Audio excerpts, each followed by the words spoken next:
Genie Plus is coming soon to Disneyland. What's that going to do to standby lines? We're going to check in on a few rides to test that out. Rise of the Resistance, Big Thunder, Space Mountain, Indiana Jones, and more. Are the times accurate? How can we tell? It's Friday, November 27th. I'm your host, David Erickson, and this is Fresh Baked.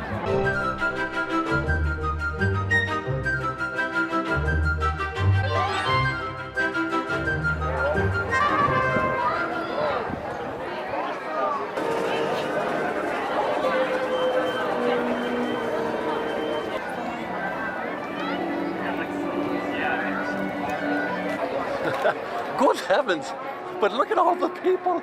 Oh my goodness, what a start to this morning. Last week, Fresh Bake, we were here to sort of check in on the crowds, how busy it felt.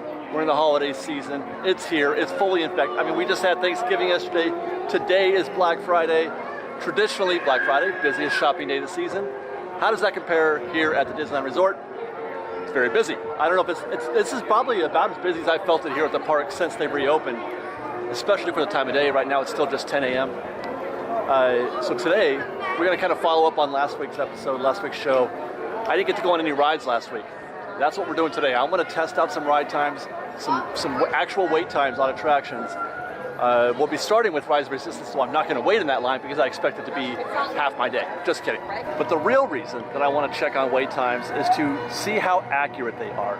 This is going to be a key issue when Genie Plus launches. We've seen around the park that lightning lane signs are going up. Hey, how are you? Hey, David! Hi, guys. We've also seen Rise of Resistance is now standby. That's a key indicator that Genie Plus is around the corner. I'm expecting, sometime in early December.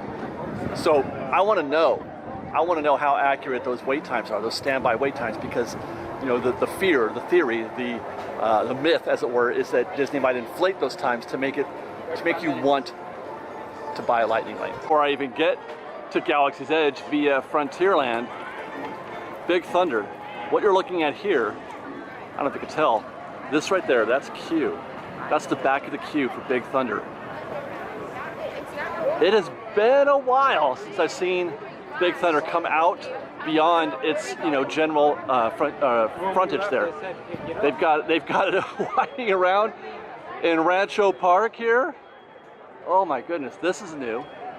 This is a first for me. I'm almost tempted to get in this line to see how it goes. Let's see what the wait time is. I'm going to predict if it's out here, if it's in the Rancho Park and right here, I'm going to predict 60 minutes. When I had a feeling, as soon as I said 60 minutes, the posted wait time is probably going to say 45. Now, I'm not saying that I'm trying to cover myself, but I've never seen Big Thunder at 60, is what I'm saying. That's why I thought that, because it's just so rare. These things self-regulate, and people don't get in a 60-minute Big Thunder queue. But they're getting in this one. It could be 45, because it does go pretty quick, though. But we're going to keep going. We've got to go to Galaxy's Edge.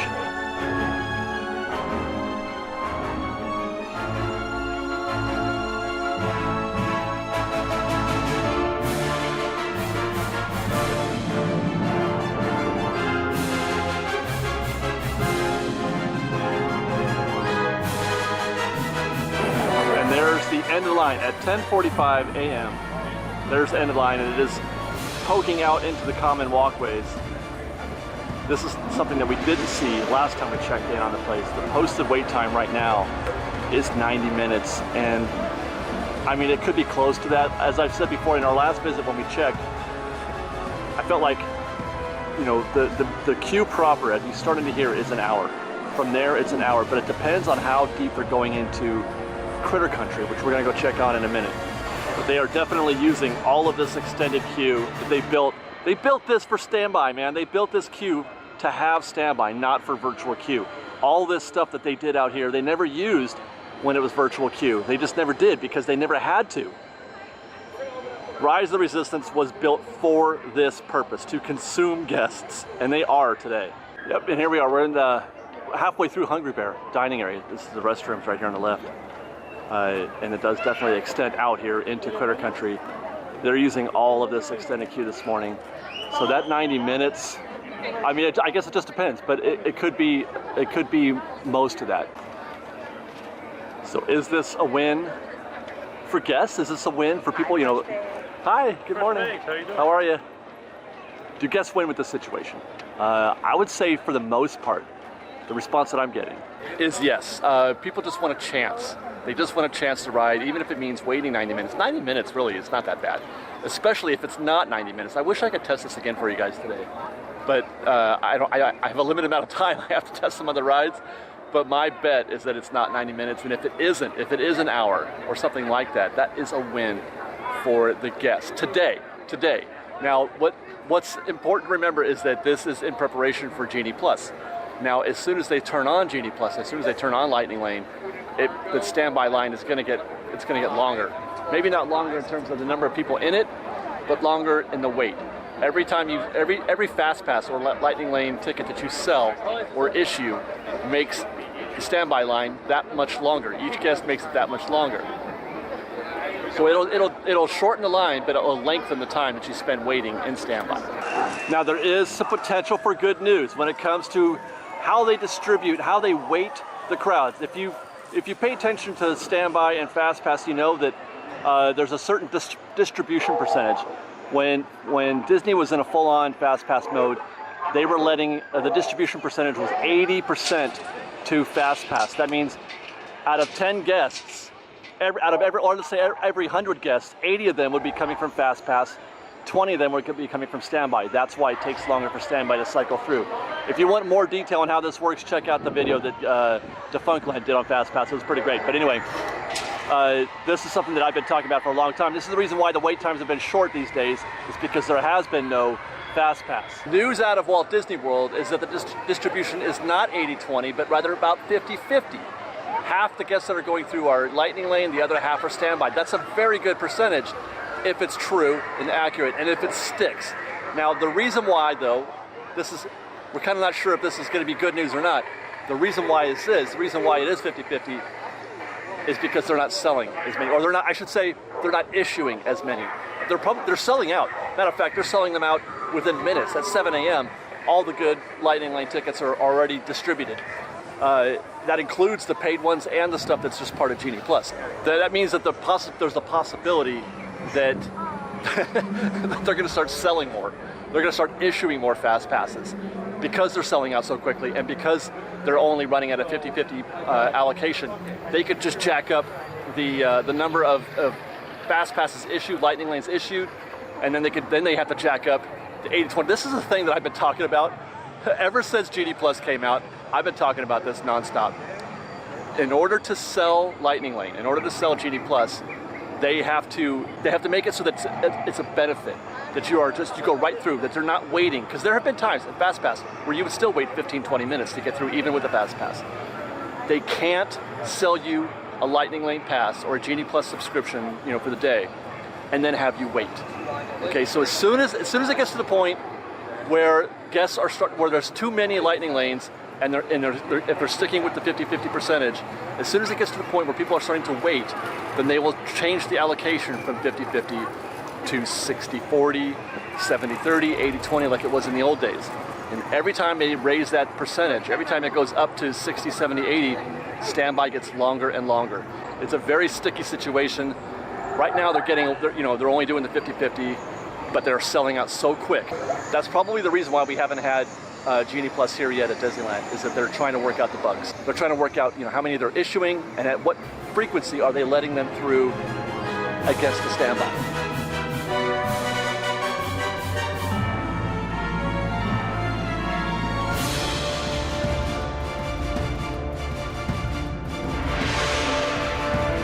What about the rest of Galaxy's Edge? How has Rise of the Resistance going standby affected the rest of Galaxy's Edge? And I would say without a doubt that there is quite a bit more traffic. People have more of a reason to come to Galaxy's Edge, just to visit, to stop by, to speculate, to check in on Galaxy's Edge, where they didn't before. Before they only had Millennium Falcon. If you didn't have a virtual queue spot for Rise of the Resistance, there was no reason to be in that part of the land except to wait for your time. But now it's visibly more busy on the streets, on the ground, everywhere you look. There are more guests out and about. That includes in the marketplace, that includes in the common walkways, and it means lots and lots of people just kind of milling about. the way a regular LAN would be. I had said previously that Galaxy's Edge lacked traffic because you didn't have a reason to come in here unless you had those things. The traffic is here today. You're seeing a lot of casual traffic. The same is true for Millennium Falcon. All that traffic, all that extra foot traffic that's happening right now in Galaxy's Edge, some of that is going to Millennium Falcon. And I'm seeing today longer wait lines, more people in the queues riding Smuggler's Run because they're taking a flyer on Rise of Resistance, they're checking in on it. The casual guest here coming to Galaxy's Edge is now choosing, well, why not? You know, Millennium Falcon is here, let's check that one out. It adds more interest to Millennium Falcon. Now, that's all the time I've got for here at Galaxy's Edge. We're gonna head back to Frontierland because I think I want to check out that Big Thunder standby line and see how that's playing out because that looked interesting. Well, check that out. The line is considerably shorter than it was before when we checked in, before it was out there in the common walkways of Frontierland, but it's still 45 minutes. The posted wait time is still 45 minutes. So one of those is wrong. Either the one earlier is wrong, or maybe it was 60 minutes, or this 45 is wrong and it's probably, you know, more like 30, but I don't think this is a 30-minute queue. Out here, this does feel like 45 minutes.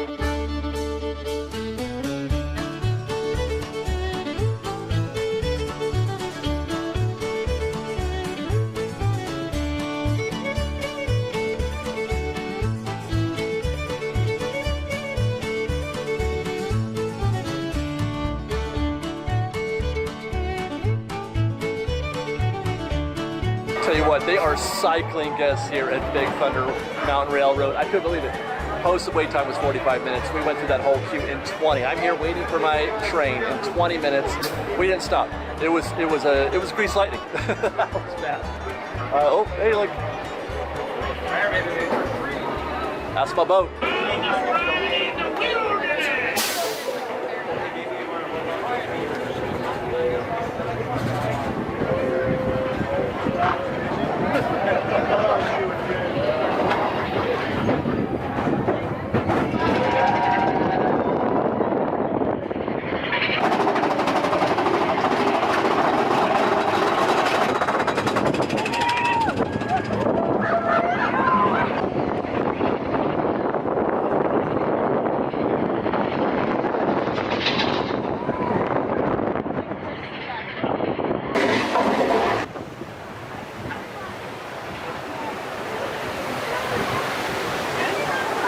Still moving.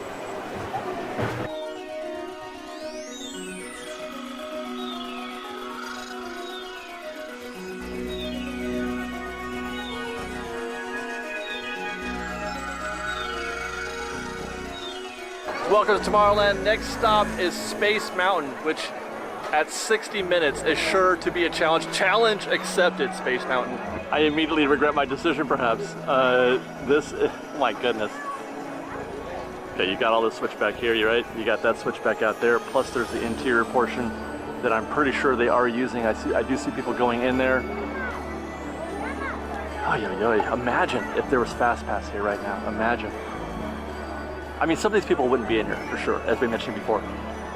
Half of these people wouldn't be in this queue right now because half of these people would have a Fast Pass for Space Mountain.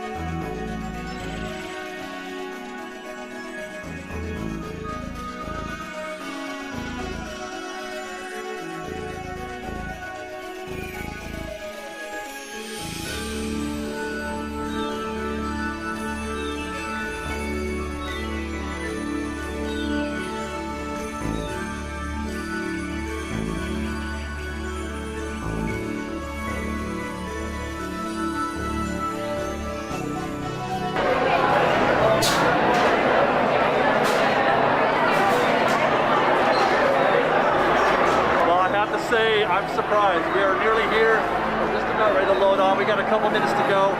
46 minutes. When I saw that line outside, I did not expect 46 minutes. I expected almost 60, and it was slow. Let me tell you something. It's a grind. That outdoor queue and the part inside of the newly built stuff, that's a grind getting through that queue. But we're almost here. Well, it'll probably be 50 minutes by the time we get in our vehicle.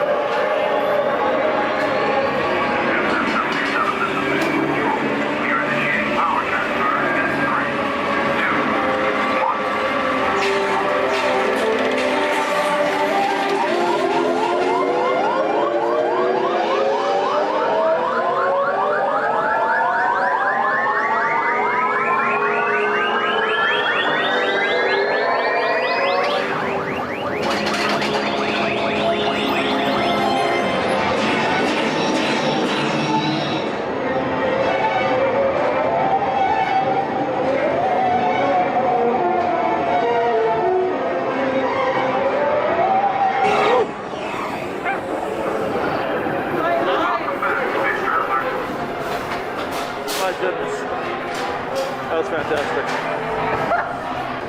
That was kind of neat. I'm filming it, right? I'm doing my work, tracking times, turn off the camera, and then immediately this big smile went on my face when I realized I could stop working for a second and enjoy a roller coaster. Space Mountain is legendary. That was fantastic. I love that ride, and it was really cool to have that sort of awareness that I don't often get sometimes when I'm at the park because I'm so focused on what I'm doing. Break time, Fresh Baked. We're heading to the Jolly Holiday for a late Thanksgiving lunch, as it were. They've got a Thanksgiving sandwich. I can't wait to try this.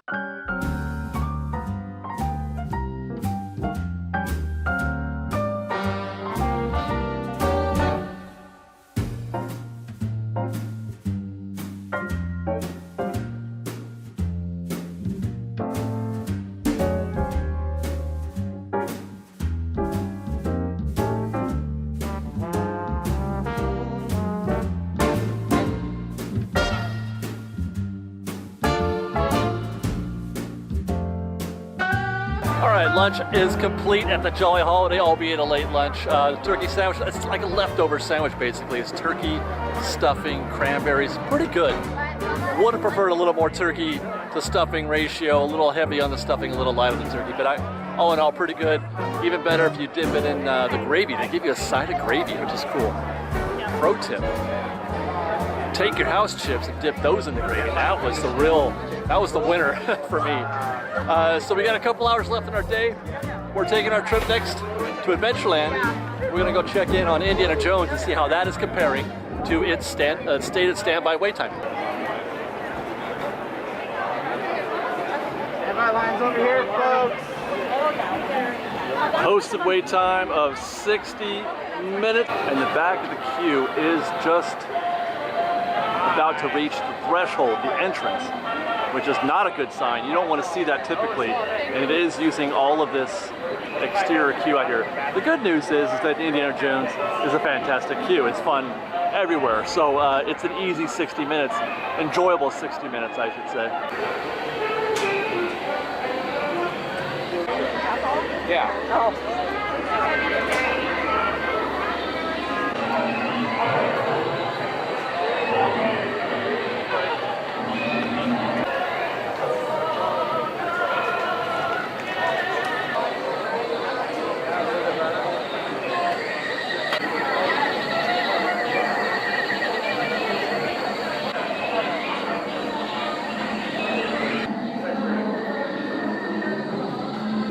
Having gone through Rise of the Resistance recently a couple times and talking about how that queue more than any other, that ride was built for standby, was built to consume guests. So too was Indiana Jones.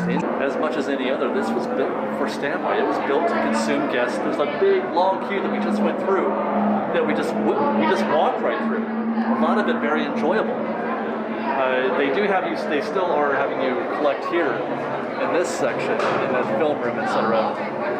But there's a lot more to this queue that could consume more guests, that could occupy more guests inside.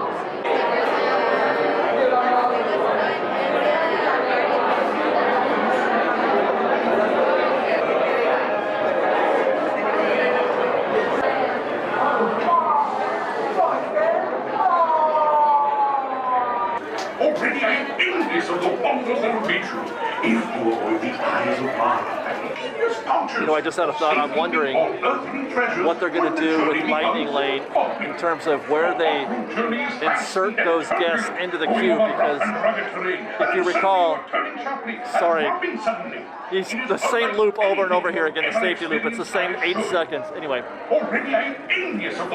they would, before the mixing point was outside at the threshold, the fast pass would just skip anything that was outside the exterior queue, but then they would mix them with standby at the threshold. That's hardly a bargain when it comes to fast pass or Lightning Lane, especially if you're going to pay for it. So I'm wondering if they're going to be changing that. One way you could do it, the same thing they do with the DAS and single rider, is bring guests in through the exit.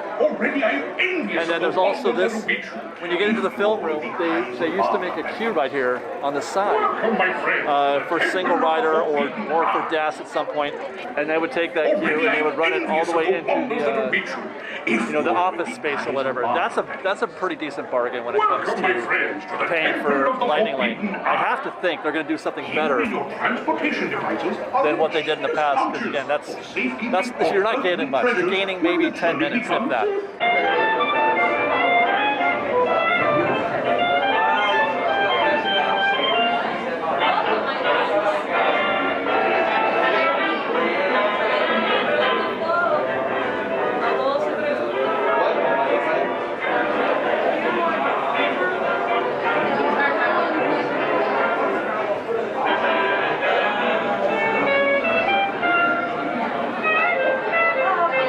Hello again, my esteemed friends. When you board your transport, all earthly treasures.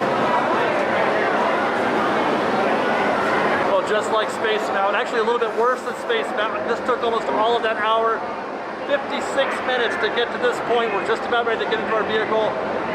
That was rough. Hello. Oh, my friend. The brakes may be needing a little adjustment. It's too timeless and real.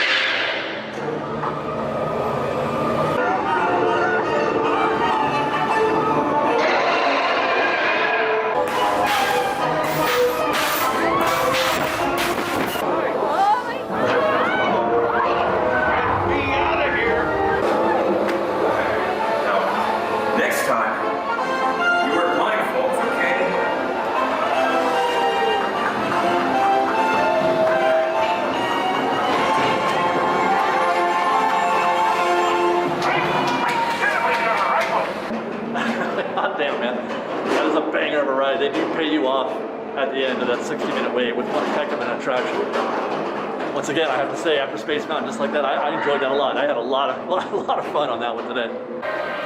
For what it's worth, I went back and checked the times. All of this outdoor section, when it's full, when the crowd is going to the entry point of the queue proper, when all of this space is filled here with guests, half an hour. It took us 30 minutes to get from the entrance to the threshold here of the indoor part of the queue. Since we've been on, they've extended it to 75 minutes, and you've got a little temporary extended queue on the side here. I don't know if that's 15 minutes worth of guests right there, more like 5 if that, because that's all there is. It's just this little bit. But things have picked up here at Indiana Jones. Just beyond that majestic Mark Twain making its rounds around the rivers of America, just beyond that is the Haunted Mansion. I was going to go test that next. I was going to find out how Standby fared there.